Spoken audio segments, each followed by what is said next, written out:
गुरुभ्यो नमः हरि ओं पूज्याय राघवेन्द्राय सत्यधर्मरताय च भजतां कल्पवृक्षाय नमतां ಕಾಮಧೇನವೇ.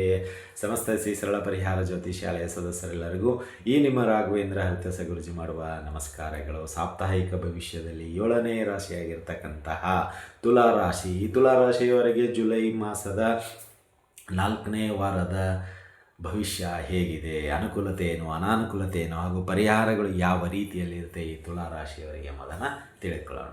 ಒಂದು, ತುಲಾರಾಶಿಯವರಿಗೆ ಖುಷಿ ವಿಚಾರ ಏನಂದರೆ ತಿದ್ದುಕೊಳ್ಳಿಕ್ಕೆ ಒಳ್ಳೆಯ ಅವಕಾಶ ಈ ವಾರ. ಅಂದರೆ ತುಂಬ ತಿದ್ದುಕೊಳ್ತೀರಾ, ತುಂಬ ಮನಸ್ಪೂರ್ವಕವಾಗಿ ಮಾತಾಡ್ತೀರಾ, ಗೌರವಪೂರ್ವಕವಾಗಿ ಮಾತಾಡ್ತೀರಾ ಹಾಗೂ ಎಲ್ಲರ ಜೊತೆ ಬೆರಿತೀರಾ. ಅದು ಖುಷಿಯ ವಿಚಾರ ಈ ವಾರ. ಯಾವುದೋ ಒಂದು ಫಂಕ್ಷನ್ ಅಂತಲ್ಲ ಅಥವಾ ಯಾವುದೋ ಒಂದು ಕಾರ್ಯಕ್ರಮ ಅಂತಲ್ಲ, ಬಟ್ ನಿಮ್ಮಲ್ಲಿ ಬದಲಾವಣೆಯ ಗಾಳಿ ಈ ವಾರದಿಂದ ಪ್ರಾರಂಭ ಆಗುತ್ತೆ. ಅದಕ್ಕೆ ಕಾರಣ ಅಂದರೆ ನೀವು ಮಾಡಿರತಕ್ಕಂತಹ ಒಂದಿಷ್ಟು ದೇವತೆಗಳ ಪೂಜೆ ಪುನಸ್ಕಾರಗಳು ಈ ವಾರ ಅದಕ್ಕೆ ಫಲ ಕೊಡುವಂಥದ್ದಾಗುತ್ತೆ ಈ ತುಲಾರಾಶಿಯವರಿಗೆ ಅಂತಲೇ ಹೇಳ್ಬೋದು. ಅಂದರೆ ಒಂದು ಚೇಂಜಸ್ ಅಂದರೆ ನಿಮ್ಮ ಒಂದು ಕಾರ್ಯಕ್ರಮಗಳಲ್ಲಿ ಮೆಥಡ್ ಅಂತಿರಲ್ಲ, ಅದು ಚೇಂಜಸ್ ಮಾಡ್ಕೊಳ್ತೀರಾ, ಮಾತುಗಾರಿಕೆಯಲ್ಲಿ ಚೇಂಜಸ್ ಮಾಡ್ಕೊಳ್ತೀರಾ. ಯಾಕೆಂದರೆ ಈ ತುಲಾರಾಶಿಯವರು ಹೇಗಂದರೆ ಒಂದು ಸ್ವಲ್ಪ ಮುಖ ಯಾವಾಗಲೂ ತೆಪ್ಪಗೆ ಇರ್ತಾರೆ, ಅಂದರೆ ನಗೋದಿಲ್ಲ ಇವರು. ತುಂಬ ಒಂಥರ ಸಿಟ್ಟು, ಗಾಂಭೀರ್ಯತೆ ಅಂತ ಕೂಡಿರ್ತಾರೆ. ಪ್ರತಿ ವಿಷಯಕ್ಕೂ ಒಂಥರ ವ್ಯಂಗ್ಯಭರಿತವಾಗಿ ರೆಸ್ಪಾನ್ಸ್ ಇರುತ್ತೆ. ಆಮೇಲೆ ಇವ್ರದ್ದು ಹೇಗಂದರೆ ತಮಗಿಷ್ಟ ಆದರೆ ಓಕೆ, ಇಷ್ಟ ಆಗದಿದ್ದರೆ ಒಂಥರ ಏನೋ ಅವ್ರದ್ದೇ ಒಂದು ಇದರಲ್ಲಿ ಮೂವ್ ಮಾಡ್ತಾನೆ ಇರ್ತಾರೆ. ಸೊ ಇರಲಿ, ಅವರವರ ಒಂದು ಕ್ಯಾರೆಕ್ಟರ್ಗೆ ತುಂಬ ಡೀಪಾಗಿ ಹೋದರೆ ಇದಕ್ಕೆ ಎಫೆಕ್ಟ್ ಆಗುತ್ತೆ. ಇಲ್ಲಿ ಒಂದು ಬದಲಾವಣೆ ಗಾಳಿ ಅಂದರೆ ನಿಮಗೆ ಒಂದು ಸ್ವಲ್ಪ ಮನಸ್ಸಿಗೆ ನೆಮ್ಮದಿ ಸಿಗುತ್ತೆ. ಒಂದು, ಎರಡನೇದು ಕೆಲಸ ಸುಲಲಿತವಾಗುತ್ತೆ, ಅಂದರೆ ಈಸಿ ಆಗೋಗ್ಬಿಡುತ್ತೆ, ತುಂಬ ಈಸಿ. ಅದೆಷ್ಟು ಈಸಿ ಅಂದರೆ ಅದೇ ಹೋದ ವಾರ ಕಡಲೆ ಆಗೋಗ್ಬಿಟ್ಟಿತ್ತು. ಅಯ್ಯಪ್ಪ ಯಾಗಪ್ಪ ಅದನ್ನು ಪೋಣಿಸೋದು ಅಂಥೇಳಿ ಅಷ್ಟು ಗಟ್ಟಿ ಇತ್ತು. ಈಗ ಏನಾಗಿದೆ, ಅದು ಹೂ ಆದಂಗೆ ಆಗಿದೆ. ಇಮಿಡಿಯೇಟ್ಲಿ ಹಿಂಗೆ ಚುಚ್ಚಿದ ತಕ್ಷಣ ಬಂದುಬಿಡುತ್ತೆ ಅಷ್ಟೇ. ಅದೇ ಕಡಲೆ ಡಿಕ್ಕಿ ಹೊಡಿಬೇಕಾಗ್ತಿತ್ತು, ಅಯ್ಯೋ ಇಲ್ಲ ಕಲ್ಲು ತೊಗೊಂಡು ಕುಟ್ಟಬೇಕಾಗ್ತಿತ್ತು, ಆದರೂ ಅದು ಒಡೆದೋಗ್ತಿತ್ತು. ಹಾಗೆ ಆ ಕೆಲಸ ಆಗಿತ್ತು. ಈಗ ಹೂವಿನ ರೀತಿಯಲ್ಲಿ ಆಗಿದೆ, ಅಂದರೆ ತುಂಬ ಸರಳವಾಗಿ ಈ ವಾರ ನೀವು ಎಲ್ಲ ಕೆಲಸ ಕಾರ್ಯಗಳನ್ನು ಮುಗಿಸುವಂಥರಾಗ್ತೀರಾ ಅಂತಲೇ ಹೇಳ್ಬೋದು. ಇನ್ನು ಒಂದಿಷ್ಟು ಶುಭ ಕಾರ್ಯಗಳಲ್ಲಿ ನಿಮ್ಮದೇ ಆದಂಥ ಕಾಂಟ್ರಿಬ್ಯೂಷನ್ ಇರುತ್ತೆ. ಇನ್ನೇನು ಶ್ರಾವಣ ಮಾಸ ಬಂತು, ಕೆಲವೊಂದು ಶುಭ ಕಾರ್ಯ ಅಂದರೆ ಮನೆಯಲ್ಲಿ ಸತ್ಯನಾರಾಯಣ ಪೂಜೆ ಆಗಿರ್ಬೋದು, ಹೋಮ ಹವನಗಳಾಗಿರ್ಬೋದು, ಅಥವಾ ಯಾವುದಾದ್ರೂ ಒಂದು ಏನೋ ನಡೀತಾನೆ ಇರುತ್ತೆ ಮನೆಯಲ್ಲಿ, ಆ ಒಂದು ಜವಾಬ್ದಾರಿಯನ್ನು ನೀವು ನಿಭಾಯಿಸುವಂಥದ್ದಾಗುತ್ತೆ ಈ ತುಲಾರಾಶಿಯವರು. ಅಂದರೆ ಏನೋ ಜವಾಬ್ದಾರಿ ಅವರು ನಿಮಗೆ ಕೊಟ್ಬಿಡ್ತಾರೆ, ಮುಗಿಸ್ಕೊಂಡು ಹೋಗಿ, ನಮಗೂ ಬರೋದಕ್ಕಾಗಲ್ಲ ಅಥವಾ ನೋಡ್ಕೊಳ್ಳೋಕ್ಕಾಗಲ್ಲ, ನೀವೇ ಎಲ್ಲ ನಿಭಾಯಿಸ್ಕೊಂಡು ಹೋಗಿ, ಅದೇನಾಗುತ್ತೆ ನಾನೆಲ್ಲ ಖರ್ಚನ್ನು ನಾನು ಕೊಡ್ತೀನಿ ಅಂತ ಹೇಳಿದಾಗ ನೀವು ಓಕೆ ಸರ್ ಆಯಿತು ಅಂತೇಳಿ ಮಾಡ್ತೀರಾ, ಯಶಸ್ವಿ ಆಗ್ತೀರಾ. ಒಂದಿಷ್ಟು ನಿಮಗೆ ನೆಮ್ಮದಿ ಕೊಡುತ್ತೆ. ಅಪ್ಪ ಅವ್ರು ಕೊಟ್ಟಿರೋಂಥ ಕೆಲಸ ಕಾರ್ಯಗಳನ್ನು ನೀಟಾಗಿ ಮಾಡಿದ್ದೀನಿ ಅಂತ ನಿಮಗೂ ಒಂದು ಸ್ವಲ್ಪ ಖುಷಿ ಸಿಗುತ್ತೆ. ಅವರು ಕೂಡ ಅಪ್ರಿಷಿಯೇಟ್ ಮಾಡ್ತಾರೆ ಕೊನೆಯದಾಗಿ, ತುಂಬ ಚೆನ್ನಾಗಿ ಅಚ್ಚುಕಟ್ಟಾಗಿ ಮಾಡಿಕೊಟ್ರೆ. ಈ ಒಂದು ಕೆಲಸ ಕಾರ್ಯ ಸುತ್ತಮುತ್ತ ಜನಕ್ಕೂ ಗೊತ್ತಾಗಿ ನಿಮ್ಮ ನೆಂಟರು, ನಿಮ್ಮ ಸಂಬಂಧಗಳು, ನಿಮ್ಮ ಸ್ನೇಹಿತರು ಅಥವಾ ದೂರದ ಸಂಬಂಧಗಳು, ದೂರದ ಸ್ನೇಹಿತರಿಗೂ ಎಲ್ಲ ಗೊತ್ತಾಗಿ ಅವರೂ ಕೂಡ ನಿಮಗೆ ಇದೇ ರೀತಿಯ ಕೆಲಸಗಳನ್ನು ಕೊಡಲು ಪ್ರಾರಂಭಿಸ್ತಾರೆ. ಇದು ಒಂದು ಹೊಸ ವೃತ್ತಿಗೆ ಕನ್ವರ್ಟ್ ಆಗೋಗ್ಬಿಡುತ್ತೆ. ಅಂದರೆ ಇದೇ ಚೇಂಜಸ್. ಈ ತುಲಾರಾಶಿಯವ್ರದ್ದು ಯಾಕೆ ಇಷ್ಟೆಲ್ಲ ರಾಧಾಂತ ಮಾಡಿ ಹೇಳ್ತಾ ಇದ್ದೀವಿ ಅಂದರೆ, ನಿಮ್ಮ ಪ್ರೊಫೆಷ್ನಲ್ ಈ ವಾರ ಚೇಂಜ್ ಆಗುವಂಥದ್ದಿದೆ. ಯಾಕೋ ತುಂಬ ಹಳೆಯದಾಗೋಯ್ತು, ಇದಕ್ಕಿಂತ ನಾನು ಮುಂದೆ ಬರೋದಿಲ್ಲ, ನನಗೇನು ಆಗೋದಿಲ್ಲ, ಇದು ಇಷ್ಟೇ ಹಾಗೆ ಹೀಗೆ ಅಂತ ನೀವು ಡಿಸೈಡ್ ಮಾಡಿಬಿಟ್ಟಿದ್ದೀರಾ. ಅದಕ್ಕಾಗಿ ಇಂಟ್ರೆಸ್ಟ್ ಇಲ್ಲ. ಇದನ್ನೇನೋ ಒಂದು ಹೊಸತನ ಕಂಡುಹಿಡಬೇಕಲ್ಲ. ಹಾಗಾಗಿ ಒಂದು ಎಕ್ಸಾಂಪಲ್ ಕೊಟ್ಟು ಆ ಒಂದು ಕಥೆಯನ್ನು ಹೇಳಿದ್ದೀನಿ. ಅದರಂಗೆ ನೀವು ಕೂಡ ಅಷ್ಟೇ ಏನೋ ಒಂದು ನಿಮ್ಮದೇ ಆದಂಥ ಪ್ರೊಫೆಷ್ನಲ್ ಇರುತ್ತಲ್ಲ, ಅದರಿಂದ ಹೊರಗಡೆ ಬರ್ತೀರಾ. ಯಾಕಂದರೆ ಅದು ಗೊತ್ತಾಗ್ಬಿಡುತ್ತೆ, ನನಗೆ ಇದು ಮುಂದೆ ತರೋದಿಲ್ಲ, ಇದರಿಂದ ನಾನು ಮುಂದೆ ಬರೋದಿಲ್ಲ ಅಂತ ನೀವು ಕನ್ಫರ್ಮ್ ಆಗೋಗ್ಬಿಡ್ತು. ಹೀಗಾಗಿ ಬದಲಾವಣೆಯ ಗಾಳಿ ಇಲ್ಲಿಂದ ಸ್ಟಾರ್ಟ್. ಎಲ್ಲಿಂದ? ನಿಮ್ಮ ಪ್ರೊಫೆಷ್ನಲ್ಲಿಂದ. ಈ ಪ್ರೊಫೆಷ್ನಲಲ್ಲಿ ಚೇಂಜ್ ಆದ ತಕ್ಷಣವೇ ನಿಮ್ಮಲ್ಲಿ ಹಾವ ಭಾವ ಅಂತೀವಲ್ಲ, ಈ ಒಂದು ಕಮ್ಯುನಿಕೇಷನ್ ಆಗಿರ್ಬೋದು, ನಿಮ್ಮ ಕೆಲಸ ಕಾರ್ಯಗಳಲ್ಲಿ ಇರ್ತಕ್ಕಂಥ ಒಂದಿಷ್ಟು ರೆಸ್ಪಾನ್ಸಿಬಿಲಿಟಿ ಅಂತೀವಲ್ಲ, ಅದೆಲ್ಲ ಸ್ಮೂತು ಮತ್ತು ಫ್ರೆಶ್ ಆಗಿರುತ್ತೆ. ಹಾಗೂ ಯಾರಿಗೂ ಮನಸ್ಸು ನೋಯಿಸೋದ ರೀತಿಯಲ್ಲಿ ಮಾಡ್ಕೊಂಡು ಹೋಗ್ತಾ ಇರ್ತೀರಲ್ಲ, ಇದು ಎಲ್ಲರಿಗೆ ಮೆಚ್ಚುಗೆಗೆ ಕಾರಣ ಆಗುತ್ತೆ.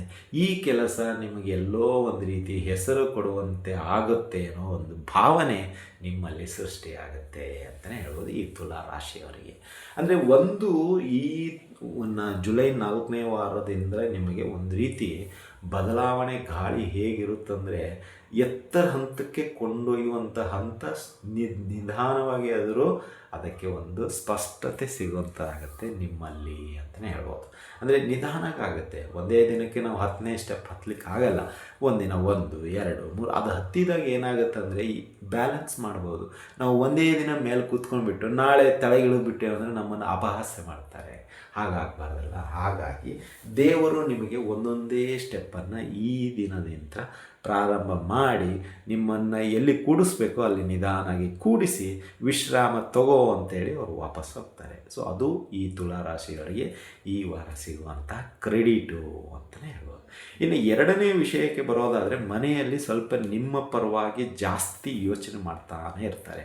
ಈ ತುಲಾರಾಶಿಯವ್ರದ್ದು ಹೇಗಂದರೆ ತಾವೂ ಸರಿ ಇರಲ್ಲ, ಮನೆಯವ್ರನ್ನೂ ಸರಿ ಇಡಲಿಕ್ಕೆ ಬಿಡೋದಿಲ್ಲ ಅವರು. ಹಾಗಿರ್ತದೆ ಮನಸ್ಸಿಯವ್ರದ್ದು.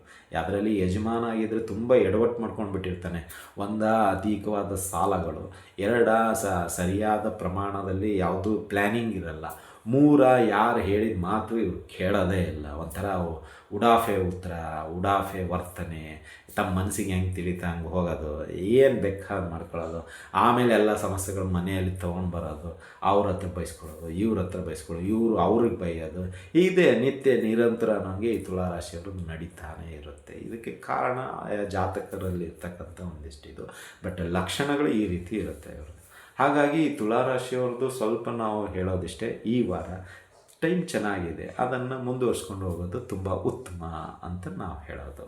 ಇನ್ನು ಅದೇ ರೀತಿಯಾಗಿ ನಿಮಗೆ ಈ ವಾರ ಇನ್ನೊಂದು ಏನಾಗುತ್ತಂದರೆ, ನಿಮ್ಮ ಸಂಬಂಧಿಕರು ಎಲ್ಲೋ ನಿಮ್ಮನ್ನು ಗುರುತಿಸಿ ಚೆನ್ನಾಗಿ ಮಾಡಿದ್ದೀನಿ, ಜಾಬ್ ಚೇಂಜ್ ಮಾಡಿ ಅಥವಾ ಪ್ರೊಫೆಷ್ನಲ್ ಚೇಂಜ್ ಮಾಡಿ ಒಳ್ಳೆ ಕೆಲಸ ಮಾಡಿದ್ದೀನಿಪ್ಪ, ನಾನು ಅವತ್ತೇ ಹೇಳೋಣ ಅಂದ್ಕೊಂಡೆ, ಯಾಕೋ ಬೇಡ ಅನ್ನಿಸ್ತು ಬಿಟ್ಟೆ, ಬಟ್ ನನಗೆ ಖುಷಿ ತರ್ತಾ ಇದೆಯಪ್ಪ, ನೀನು ಒಳ್ಳೆಯದಾಗಲಿ, ಇದನ್ನೇ ಕಂಟಿನ್ಯೂ ಮಾಡು ಅಂತೇಳಿ ಅವರು ಅಪ್ರಿಷಿಯೇಟ್ ಮಾಡಿ ಹೋಗ್ತಾರೆ. ನಿಮ್ಮ ಹಿತೈಷಿಗಳು, ನಿಮ್ಮ ಸಂಬಂಧಿಕರು, ನಿಮ್ಮ ಸ್ನೇಹಿತರು ಯಾರೇ ಆಗಿರಲಿ. ಸೊ ಅದು ನಿಮಗೆಲ್ಲೋ ಒಂಥರ ಎನ್ಕರೇಜ್ ರೀತಿಯಲ್ಲಿ ಸಹಾಯ ಆಗುತ್ತೆ ಈ ವಾರ. ಅಂದರೆ ನಾನು ಮಾಡಿರೋದು ಅಥವಾ ನಾನು ತೆಗೆದುಕೊಂಡಿರ್ತಕ್ಕಂಥ ಡಿಸಿಷನ್ನು ಸರಿಯಾಗಿದೆ ಅಂತ ದೇವರು ಇನ್ನೊಬ್ಬರ ಬಾಯಿ ಮುಖಾಂತರ ನಿಮಗೆ ತಲುಪಿಸ್ತಾರೆ ಸಂದೇಶ ಅಂತಲೇ ತಿಳ್ಕೊಳ್ಳಿ. ಇನ್ನು 4ನೇ ವಿಷಯಕ್ಕೆ ಬರೋದಾದರೆ, ಈ ವಾರ ಸ್ವಲ್ಪ ನಿಮಗೆ ತಿರುಗಾಟ ಇರುತ್ತೆ. ಏನಂತೀರ, ಒಂದು ಸ್ವಲ್ಪ ದೂರದ ತಿರುಗಾಟ ಆಗ್ಬೋದು, ಅಥವಾ ದೂರದ ಪ್ರಯಾಣ ಆಗ್ಬೋದು, ಅಥವಾ ಒಂದಿಷ್ಟು ಯಾವುದೋ ಕೆಲಸಕ್ಕೋಸ್ಕರ ದೂರಕ್ಕೆ ಹೋಗ್ಬೋದು ಅಂತ ಅನ್ನಿಸ್ತಾ ಇದೆ. ಇದರಿಂದ ಸ್ವಲ್ಪ ವಾರದ ಕೊನೆಯಲ್ಲಿ ಆರೋಗ್ಯದಲ್ಲಿ ಏರುಪೇರು ಉಂಟಾಗುತ್ತೆ. ವಾತಾವರಣ ಇಲ್ಲ, ನೀರು ಇಲ್ಲ, ಫುಡ್ಡು ಯಾವುದೋ ಅಂತ ತಿಳ್ಕೊಳ್ತೀರಾ, ಅದು ಯಾವುದೂ ಅಲ್ಲ. ಈ ವಾರದಲ್ಲಿ ಗ್ರಹಗಳ ಸ್ಥಿತಿಗಳ ಅನುಗುಣವಾಗಿ ನಿಮಗೆ ಶನಿವಾರ ಅಥವಾ ಭಾನುವಾರ ಸ್ವಲ್ಪ ಆರೋಗ್ಯದಲ್ಲಿ ಏರುಪೇರು ಉಂಟಾಗುತ್ತೆ. ಆದರೆ ಅಷ್ಟು ಗಾಬರಿ ಪಡುವಂಥದ್ದು ಏನಿಲ್ಲ, 1-2 ದಿನದಲ್ಲಿ ಅದು ಸರಿ ಹೋಗುತ್ತೆ ಅಂತಲೇ ಹೇಳ್ಬೋದು. ಒಟ್ಟಿನಲ್ಲಿ ತುಲಾರಾಶಿಯವರಿಗೆ ಆದಷ್ಟು ಈ ವಾರ ತುಂಬ ಅನುಕೂಲತೆ ಇದೆ, ಚೇಂಜಸ್ಸು ತುಂಬ ಇದೆ. ಅದನ್ನು ನೀವು ಕಮೆಂಟ್ ಬಾಕ್ಸಲ್ಲಿ ಹಾಕಬೇಕು ದಯವಿಟ್ಟು. ಆಗ್ತಾ ಇದೆಯೋ ಇಲ್ವೋ ಮೈಂಡಲ್ಲಿ ಅದನ್ನು ತಿಳಿಸಿ. ಇನ್ನು ನಾವು ಹೇಳಿದ್ದೀವಿ ಆ ಬದಲಾವಣೆಗೆ ಪ್ರೇರಣೆ ಕೆಲವೊಂದಿಷ್ಟಿವೆ ಅಂಥೇಳಿ, ಅದು ನಿಜಾನೋ ಇಲ್ವೋ ಕಮೆಂಟ್ ಬಾಕ್ಸಲ್ಲಿ ತಿಳಿಸಿ. ಇನ್ನು ನಿಮ್ಮ ಒಂದು ಬದಲಾವಣೆಗೆ ಒಂದಿಷ್ಟು ತಂದೆ ತಾಯಿಗಳ ಪ್ರೋತ್ಸಾಹನೂ ಸತ್ಯವಾಗಿಯೂ ಇದೆ. ಅವರ ಒಂದು ಬದಲಾವಣೆಯಿಂದಲೇ ನೀವು ಬದಲಾವಣೆ ಆಗ್ತಾಯಿದ್ದೀರಾ. ಸೊ ಹಾಗಾಗಿ ತಂದೆ ತಾಯಿಗಳನ್ನು ಆದಷ್ಟು ಪೂಜಿಸಿ ಗೌರವಿಸಿ ಅಂತಲೇ ಹೇಳ್ತಾ ಇದ್ದೀವಿ. ಇನ್ನು ಪರಿಹಾರಗಳ ವಿಷಯಕ್ಕೆ ಬರೋದಾದರೆ, ತುಲಾರಾಶಿಯವರಿಗೆ ಆದಷ್ಟು ನೀವು ಧರ್ಮಸ್ಥಳಕ್ಕೆ ಒಮ್ಮೆ ಹೋಗಿ ಬನ್ನಿ ಈ ವಾರ. ಏನೇ ನಿಮ್ಮದೇ ವೈಯಕ್ತಿಕ ಕಾರಣಗಳ ಬದಿಗಿಟ್ಟು ಒಮ್ಮೆ ಧರ್ಮಸ್ಥಳಕ್ಕೆ ಆ ಧರ್ಮರಾಜನ ದರ್ಶನ ಮಾಡ್ಕೊಂಡು ಬನ್ನಿ.